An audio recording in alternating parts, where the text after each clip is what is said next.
4절의 말씀입니다. 사무엘상 10장 20절로 24절의 말씀, 우리 다 같이 한 목소리로 합독하시겠습니다. 사무엘이 이에 이스라엘 모든 지파를 가까이 오게 하였더니 베냐민 지파가 뽑혔고, 베냐민 지파를 그들의 가족별로 가까이 오게 하였더니 마드리의 가족이 뽑혔고, 그 중에서 기스의 아들 사울이 뽑혔으나 그를 찾아도 찾지 못한지라. 그러므로 그들이 또 야훼께 묻되 그 사람이 여기 왔나이까? 야훼께서 대답하시되 그가 짐 보따리들 사이에 숨었느니라 하셨더라. 그들이 달려가서 거기서 그를 데려오매 그가 백성 중에 서니 다른 사람보다 어깨 위만큼 컸더라. 사무엘이 모든 백성에게 이르되 너희는 야훼께서 택하신 자를 보느냐?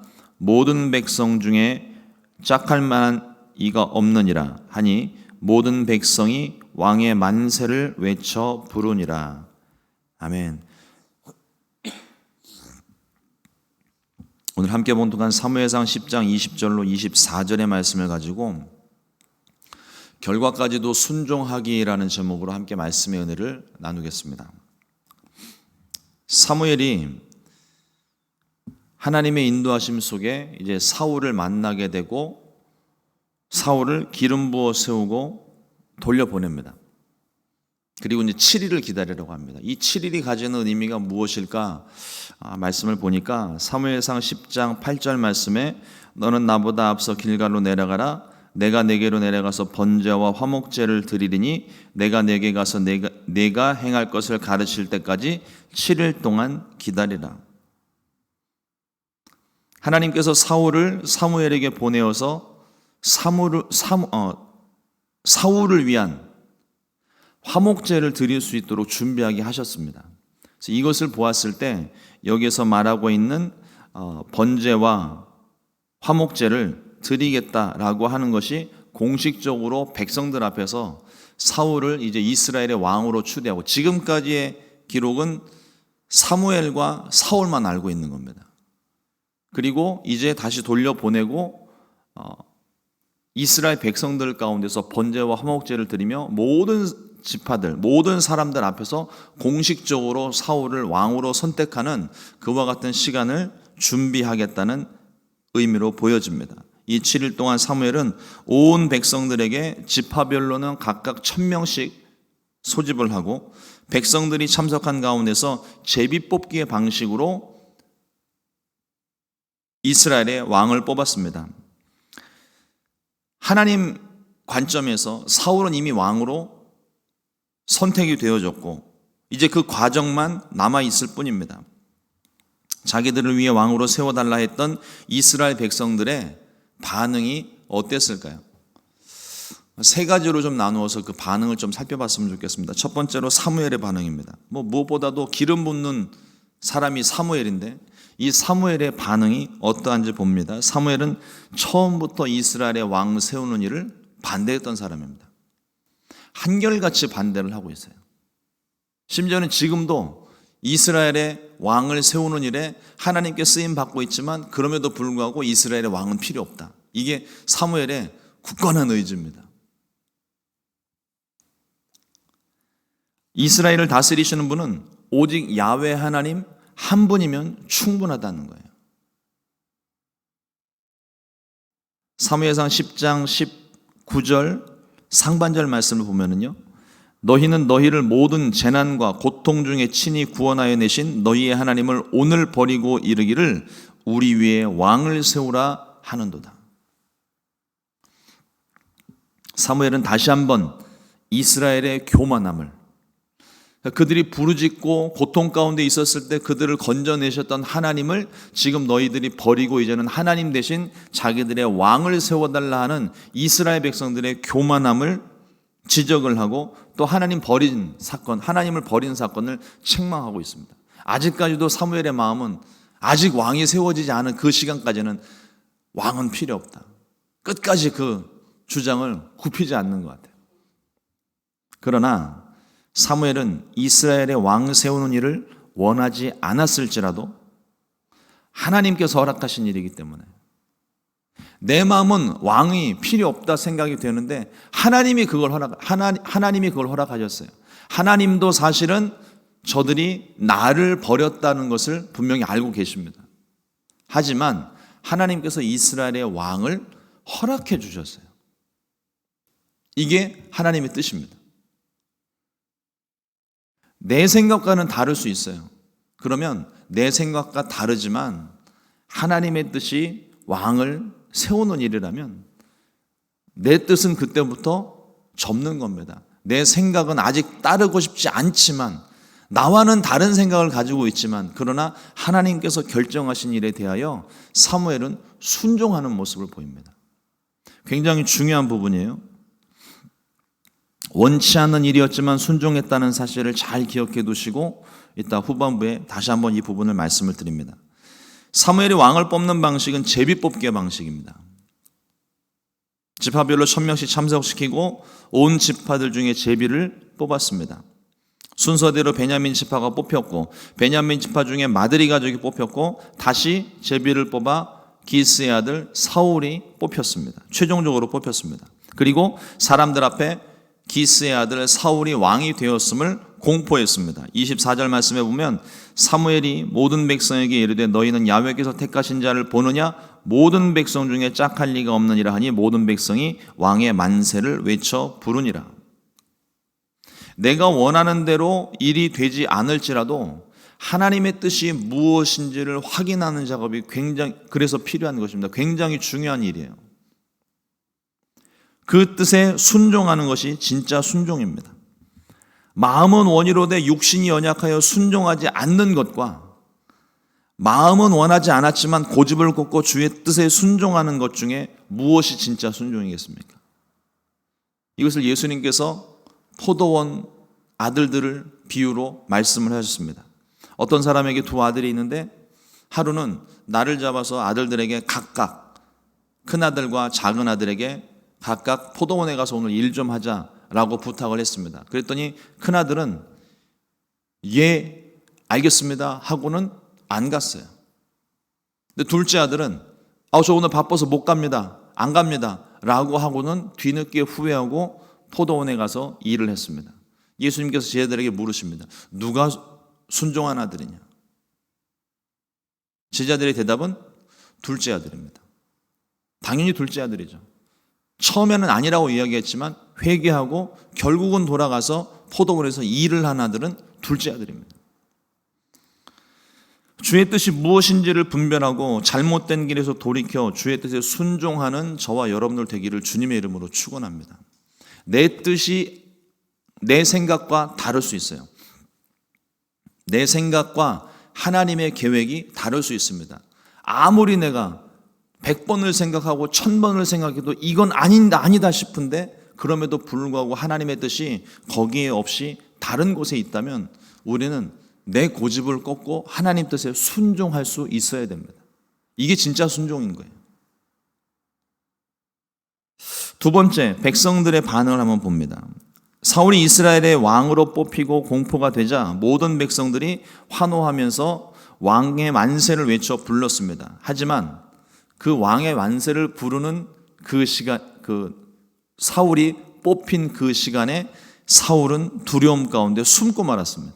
22절 말씀에 보면 그러므로 그들이 또 야훼께 묻되 그 사람이 여기 왔나이까? 야훼께서 대답하시되 그가 진보다리들 사이에 숨었느니라 하셨더라. 뒤에 보니까 사람들의 어깨 위로 머리가 하나 더 있는 사람인데 이 등치 큰 양반이 진보다리 사이에 숨어 있는 이 모습이 참 가관이었을 것 같아요. 사울은 사무엘을 통해서 하나님께서 이스라엘의 왕으로 세우셨음을 알았고 기름 부음을 받았습니다.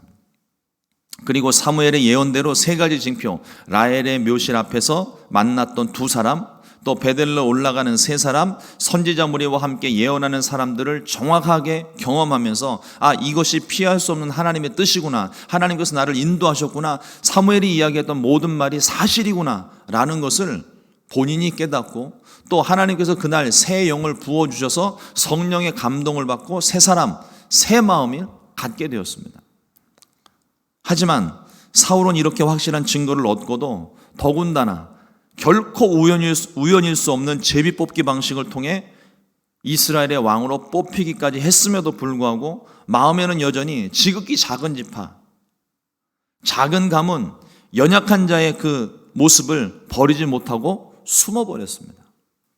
하나님의 뜻이 그렇게 분명함에도 불구하고 아직도 이 마음 가운데는 낮은 자존감으로 인해서 나는 왕이 될 수 없다라고 생각을 하고 숨어버렸습니다. 하나님이 나와 함께 하신다는 믿음만이 이 낮은 자존감을 회복할 수 있고 하나님께서 내게 맡기시는 모든 사명을 감당할 수 있습니다. 주의 일을 감당하는 모든 사람들, 아니 우리 인생 가운데 우리의 모든 인생, 우리 중에는 잘난 사람이 있고 능력이 많은 사람들이 있는 것처럼 보일지 모르겠지만 하나님께서 보실 때는요 다 도토리 키재기예요. 다 연약한 사람들이고 부족한 사람들 뿐입니다. 그럼에도 불구하고 하나님께서 그 사람을 사용하시기 원하실 때에는 나의 부족함이나 연약함이 문제가 되지 않는다는 것입니다. 가장 중요한 것은 하나님이 나와 지금 함께 하시는가, 내가 하나님 손에 붙들려 쓰임받고 있는가. 하나님 손에 붙들려 있다면 문제될 게 없어요. 아마추어들은요 장비 탓을 합니다. 모든 걸 장비빨로 해요. 자전거 동호회를 나가봐도 아주 장비들이 화려한 사람들이 있습니다. 다 장비빨이에요. 근데 진짜 프로는요 장비 탓을 하지 않아요. 주부 구단쯤 되시는 우리 어머니들은요 칼 탓을 하지 않습니다. 과도를 가지고도 물을 썰 수 있고 하다못해 안 되면 수저를 가지고 무 껍질을 까시잖아요.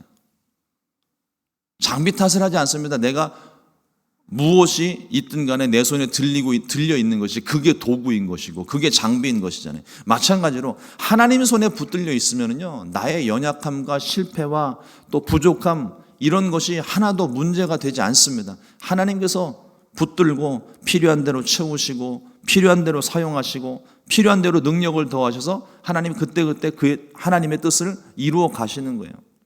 사울이 못하고 있는 게 그 부분입니다. 아직까지 분명한 확신을 가지고 있음에도 불구하고 자신의 부족한 모습을 보니까 하나님께 쓰임 받을 만한 제목이 못 된다고 생각을 하는 거예요. 어찌 보면 굉장히 겸손한 모습인데 어떻게 보면 굉장히 교만한 모습입니다.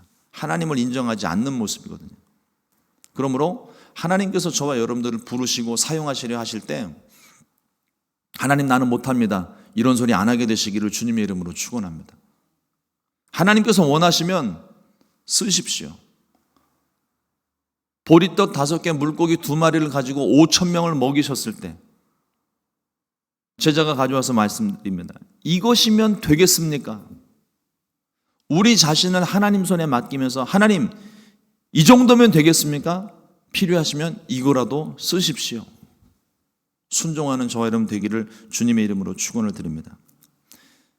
이러한 상황들을 모르는 이스라엘 백성들은 숨어있는 사울을 끌어내어 만세를 부르며 환호성을 지릅니다. 눈에 보이는 용모가 탁월했습니다. 기본적으로 용모도 수려한데 다른 사람들보다 어깨 위로 머리가 하나 더 있을 만큼 기골이 장대했습니다. 백성들은 자신의 뜻대로 이루어지고 있다는 만족감 속에 눈에 보이는 왕을 따르는 대신 점점 더 하나님과는 멀어지고 있었습니다. 세 번째, 반대자들의 반응입니다. 모든 이스라엘 백성들이 사울을 반겼던 것만은 아닙니다. 사무엘상 10장 27절에 보니까 어떤 불량배는 이르되 이 사람이 어떻게 우리를 구원하겠느냐 하고 멸시하며 예물을 바치지 아니하였으니 그는 잠잠하였더라. 100%라는 것은 있을 수 없죠.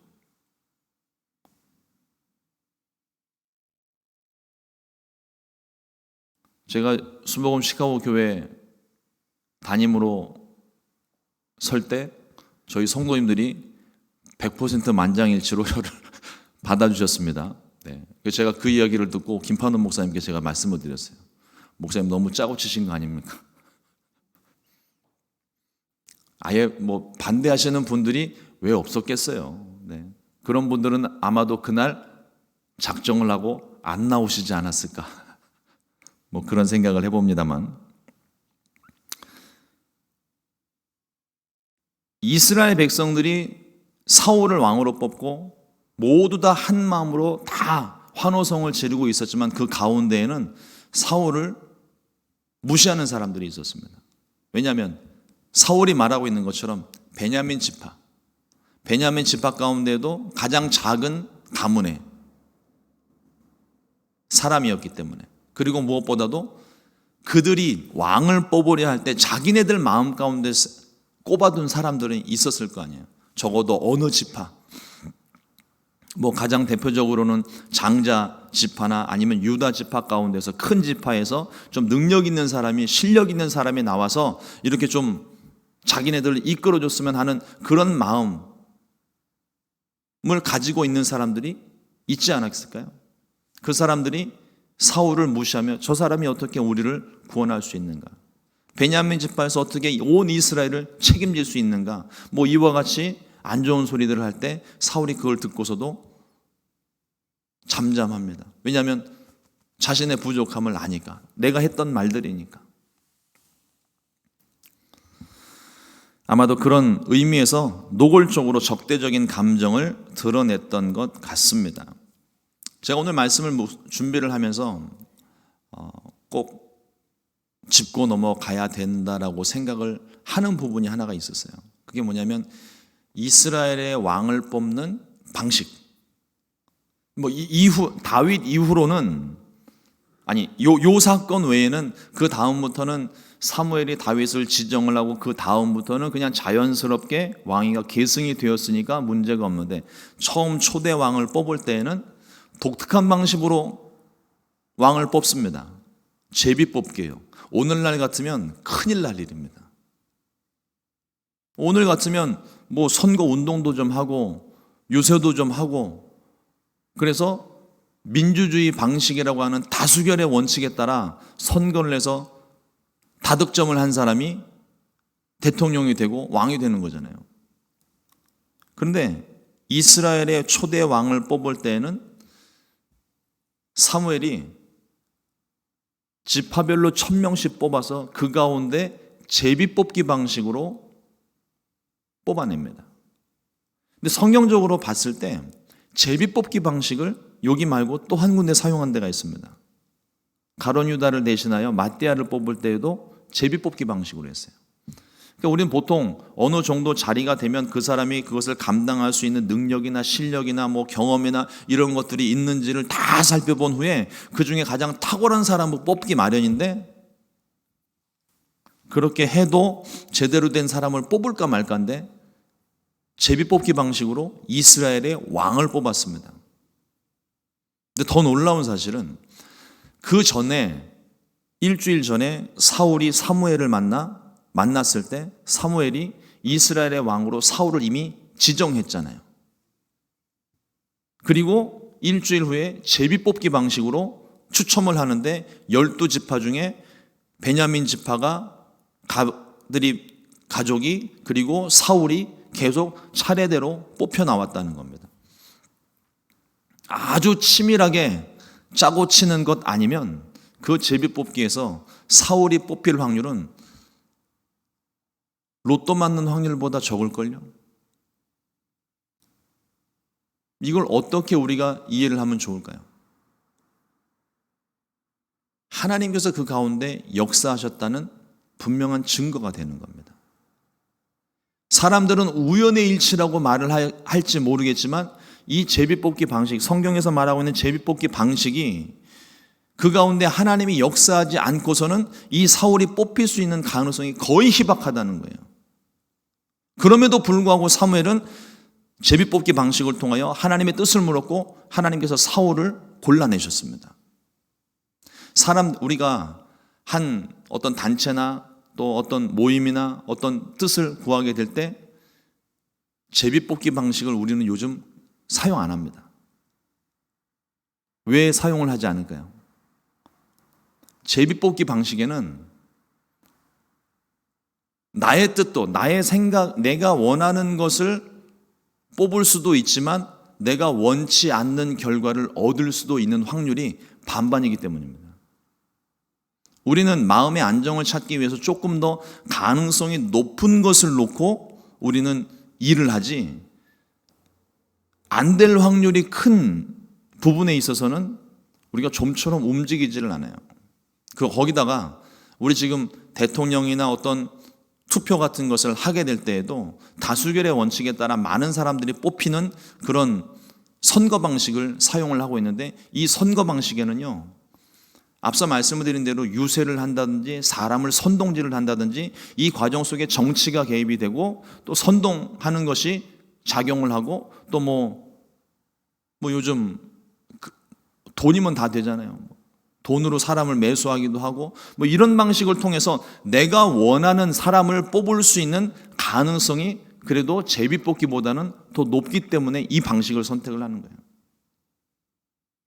하지만 이스라엘의 방법은 하나님께서 모든 걸 주관하신다는 믿음이 있기 때문에, 하나님께서 모든 것 가운데 간섭하시는 하나님의 역사를 믿기 때문에 이 제비뽑기 방식을 크게 두려워하지 않습니다. 그리고 처음부터 하나님이 지정하신 방법이에요. 정확하게 이 제비뽑기 방식이 어떤 방식으로 진행되었는지는 정확하게 성경에 기록을 하고 있지 않고 그 문헌이 없기 때문에 학자들도 여기에 대해서는 어떻게 말을 쉽게 못합니다. 그러나 가장 기본적이고 공통적인 것 하나가 뭐냐면, 제사장이 가지고 있는 흉배 안에 우림과 둠밈이 들어있습니다. 이것이, 이 우림과 둠밈이 하나는 빛이고 하나는 어둠이 되어져서 여기에서 하나님의 뜻을 분별해낸다라고 하는 기본적인 공통점은 있습니다. 다만 우림과 둠밈이 어떤 모양으로 단순하게 딱 두 개만 들어있어서 여기서 가부만 결정할 수 있는 것은 아닌 것 같습니다. 나중에 사무엘서를 보게 되면 하나님의 뜻을 물었을 때, 사울이 하나님의 뜻을 물었을 때 하나님이 대답하지 않으셨다고 그랬어요. 그 우림과 둠밈 거기 만약에 두 개만 들어있다면 거기서 둘 중 하나를 고르는 건데 예 아니면 노인데 거기에서 답을 얻지 못했다라고 하는 것이 어떤 의미인지는 잘 모르겠습니다. 다만 이 우림과 둠밈을 통하여 뽑는 방식이 제비뽑기 방식이라는 거예요. 그 가운데에서 이스라엘의 12지파 중에 베냐민 지파가 뽑히고 가문이 뽑히고 기스의 아들 사울이 뽑히는 그 모든 과정에 하나님이 친히 간섭하셨다는 거예요. 문제는 내가 원하지 않는 결과를 얻게 되었을 때 우리가 이 부분에 대해서 어떻게 반응해야 할지를 말씀드리고 싶은 겁니다. 우리 하나님 말씀에 순종해야 된다는 건 다 알아요. 그렇지만 그 하나님 말씀에 순종하는 것이 혹시라도 내 마음에 쏙 드는 결과를 얻었을 때만 순종을 하고, 내 마음에 원치 않는 결과가 나왔을 때는 순종하지 않는다면 그것은 순종이 아닙니다. 진짜 순종은 내가 원치 않았지만, 나는 그 방법을 원하지 않는데 그럼에도 불구하고 하나님께서 그 길로 인도하셨을 때는 결과마저도 순종할 수 있는 것이 순종이라는 겁니다. 내 고집을 꺾고 하나님 뜻을 확인하고 하나님 뜻이 나와 다르다면 내 고집을 꺾고 하나님 뜻대로 순종하는 것이야말로 이게 진짜 순종이라는 것이죠. 사무엘이 그 순종의 모습을 보입니다. 사무엘은 왕을 뽑는 걸 원치 않았어요. 처음부터 원치 않았습니다. 지금도 사울을 왕으로 세우고 있지만 이스라엘을 아주 끝까지 그 사람들의 죄를 지적을 하면서 근데 왕을 뽑는 건 너네들 잘못하는 거야 말하고 있거든요. 하지만 하나님께서 사울을 이미 왕으로 세우셨기 때문에 사무엘은 자신의 고집을 꺾고 자신의 뜻을 꺾고 내 뜻은 중요하지 않은 거예요. 하나님의 뜻이 그러하다면 순종하겠습니다. 순종하면서 나아갈 수 있는 거죠. 이스라엘 백성들은요, 자기네들이 이스라엘의 왕이 세워지는 그 사실에 너무 흥분한 나머지 지금 자기네들이 무슨 짓을 하고 있는지는 알지를 못해요. 근데 그 가운데에서도 저 사람이 과연 우리를 다스릴 수 있겠느냐 반대하는 사람들이 있잖아요. 이 반대하는 사람들의 이 반응이 옳은 행동이 아니라는 걸 말씀을 드리는 거예요. 반대하면서 그들이 왕에게 내야 될 세금을 내지 않고 예물을 바치지 않았다고 성경은 기록을 합니다. 자기네들이 원해서 왕을 세워놓고 하나님이 허락해 주셔서 왕을 세웠는데 그게 싫다고 예물을 바치지 않고 왕으로 인정을 하지 않는 것, 앞서 말씀드린 대로 내가 원하는 대로만 돼야, 하나님이 그렇게 움직여 주셔야 순종하고, 그렇지 않으면 순종하지 않겠다는 아주 교만한 모습이 여기에 기록이 되고 있는 거죠.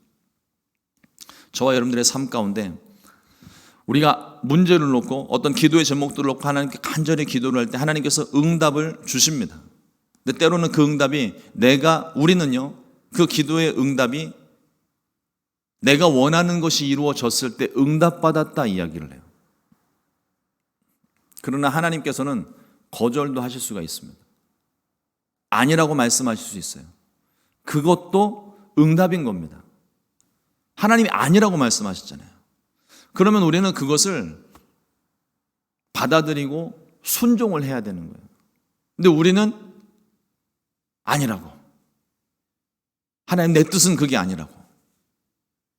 또 하나님을 거역하고 자신의 고집을, 주장을 세우죠. 바울이 자신의 육체의 가시 때문에 하나님께 크게 3번 하나님께 기도를 했습니다. 근데 하나님께서 말씀하시기를 내 은혜가 내게 족하니라. 사실상 거절이군. 너 안 고쳐줄 거야. 그때 사울이 더 이상 기도를 하지 않습니다. 순종입니다.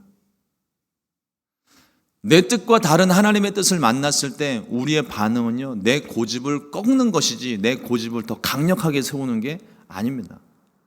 순종은 내 고집을 꺾고 하나님 뜻대로 순종하며 나아가는 것, 하나님이 원하시는 대로 이끌림 받는 것, 그게 순종입니다. 그 순종에는 결과까지도, 그 결과가 어떠한 결과일지라 할지라도 그 결과까지도 순종하는 모습이 다 포함되어 있는 거예요. 오늘 하루 저와 여러분들의 삶 가운데 하나님의 뜻이 분명히 서고 하나님께서 응답해 주시기를 주님의 이름으로 축원합니다. 다만 그 말씀이, 그 뜻이 나의 뜻과 맞으면 너무너무 감사한데, 혹 그렇지 않다 할지라도 그 결과까지도 내가 하나님의 뜻을 구하였고 내가 하나님께서 인도해 달라는 기도를 했다면 그 결과가 어떠하든 간에 그 결과를 받아들이고 내 고집을 꺾고 하나님 뜻에 순종할 수 있는 모습도 있게 되기를 주님의 이름으로 축원을 드립니다. 기도하겠습니다. 하나님 감사합니다. 오늘도 귀한 날 허락하여 주시고, 오늘 사울이 제비뽑기를 통하여 이스라엘의 왕이 되는 모습을 보며 우리가 하나님 뜻에 순종하는 모습이 어떠한지를 살펴보았습니다. 하나님, 내 마음 가운데에는 내가 원하는 대로만 이루어졌으면 좋겠고 또 하나님께서 내가 원하는 것들을 이루어 줬으면 좋겠다는 생각이 가득합니다. 그러나 그럼에도 불구하고 하나님께서 우리를 위하여, 또 나의 영혼의 문제를 위하여, 나의 생명을 위하여 하나님께서 거절하실 때 하나님, 그 거절도 또한 하나님의 응답임을 오늘 말씀을 통하여 다시 한번 봅니다. 하나님께서 나의 길이 아니라 말씀을 하실 때, 내 생각과는 다른 응답을 주셨을 때 하나님, 그 결과까지도 하나님의 뜻이라면, 하나님의 말씀이라면 우리가 온전히 순종할 수 있는 순종의 사람들이 다 되게 하여 주시옵소서. 하나님, 내 것을 고집하지 않게 도와주시고 오직 내 삶을 통하여 하나님의 뜻이 이루어지기를 원합니다. 성령께서 역사하여 주시고 내가 고집 부리는 일이 있다면 깨닫게 하시고 이 고집을 꺾고 주님의 뜻에 온전히 순종하는 순종의 사람들이 다 되게 하여 주시옵소서. 오늘 하루도 하나님께서 우리의 삶을 인도하실 줄로 믿습니다. 혹여라도 내 뜻과 다른 하나님의 인도하심을 만났을 때 우리가 당황하지 아니하고 온전히 주의 뜻에 순종할 수 있게 해주시고 믿음으로 주님을 따르는 믿음의 사람, 결단의 사람 되게 하여 주시옵소서. 주께서 오늘도 우리의 삶을 책임져 주심을 믿사옵고 이 모든 말씀 예수님 이름으로 기도드렸습니다. 아멘. 주님과